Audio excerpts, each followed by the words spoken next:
let's everybody settle first. Farhan, come here. Arfan, come in.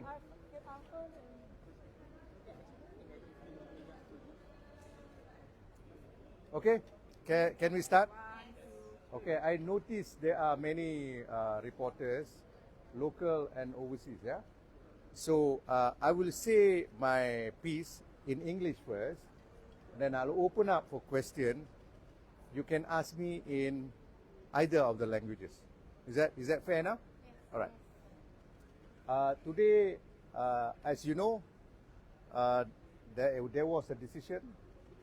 The decision is as to whether there is a prima facie case in relation to all the 4 charges plus the 21. All right? 4 principal charges and 21 AMLA charges. Now, the court has found that the prosecution has proven a prima facie case in respect of all the charges. Yeah, in respect of all 25 charges. If you were to ask me, what do we feel? We feel extremely disappointed. My client feel extremely disappointed because we have put up arguments that we thought would minimum require a serious consideration. That's number 1. Number 2, we feel that a lot of the evidence that has been considered by the judge are hearsay.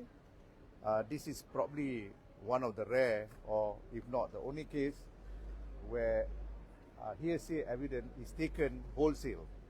Now, everything that was said is taken wholesale. Now, without going into very much detail, I have, of course, we are going to prepare for the defense. We'll have to take the judgment and respect the judgment. But I'm just so surprised that this is probably the only case that I've ever had where at this stage, I don't even win on a single point. Not a shred of cotton that I won. Forget about the clothes. Not even a shred of cotton I won in this particular holding. But we are not giving up. We are going to fight this case, and we are more determined because of the decision today. All right? That is my short statement. Any question? Yes, Tansri. Hearsay. Yes. But during remember the other day, the judge for the addendum, and he said that what the SD and everything was hearsay. Right. Right. So how does this compare to that? Okay. There are two ways I can reply to you. One is you're right to make that comparison. We seem to be hit by hearsay in the addendum case. And here, on the reverse, we are hit by the hearsay rule in this case. Yeah, it doesn't seem to be, to a common man, layman, this will look like it is rather contradictory. But number 2, these are 2 different cases. Yeah, in this case, we have got the alleged Section 41A, which we think is not just unfair, but I think it is unconstitutional. Okay, but that is a point we will argue later on at the end of the whole case. I know Tansri is going to give sworn statement. Yes, sworn statement, because he has always wanted to give sworn statement because he opened himself up to scrutiny, because there's nothing for him to fear. But this is like sodomy too, where the sworn statement was a bit trick. No, in the sodomy 2 is different. There, the selection is to give statement. Okay. It's a bit difficult to address her and speak looking at you. Now, so let me come to you in a short while. So the question is, unlike the other case, my client here wants to be cross-examined because there's nothing to fear. That's why he wants to give a statement on oath. Next. Anybody else? If you can share with us the timeline of it, defense. It starts on the 2nd of December. It starts on the 2nd of December, all right? Okay. I know it's a bit soon to ask, but do you know how many witnesses you Minimum about 11. Minimum. Yeah, but we think as time goes by, because this is fixed even the whole of 2025, there may be more witnesses. Yes? Anything else? Anybody want to ask in Malay?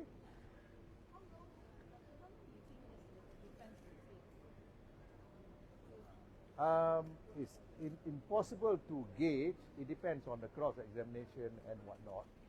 There are some witnesses that will be put on a witness statement. Like Datuk Sri Najib, we are trying to put it on a witness statement. But there are some other witnesses that will be subpoenaed.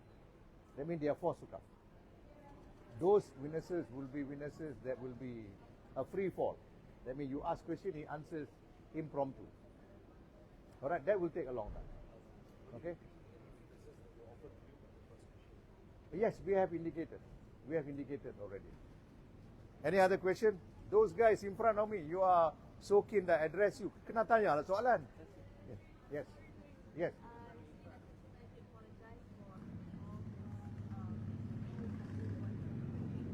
Can you say that loudly? I don't think they can hear because I can't hear. Okay, so recently Datuk Sri Najib has apologized and coming up with today's decision and with this decision to end the defense, how did you take it? Because he had apologized. Okay. Many of you, including a lot of politicians on the other side, some of you have innocently misinterpreted, but the politicians have purposely misinterpreted.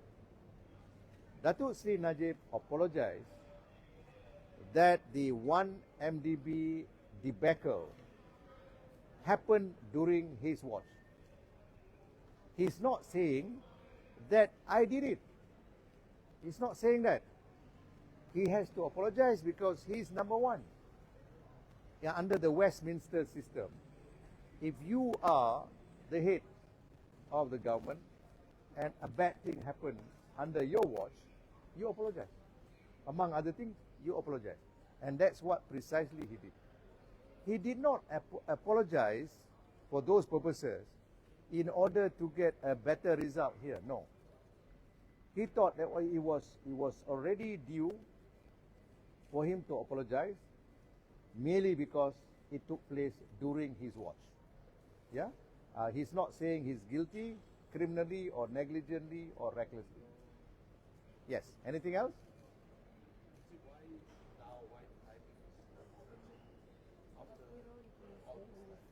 Yes. You see, he has given a statement in his civil trial pertaining to 1MDB. He is being consistent after looking at all the documents.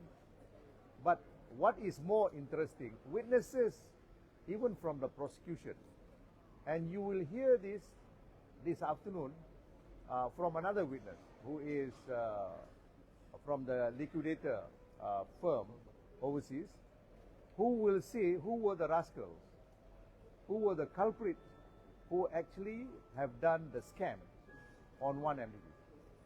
You will hear from it. And he mentioned no name about Datuk Sri Najib.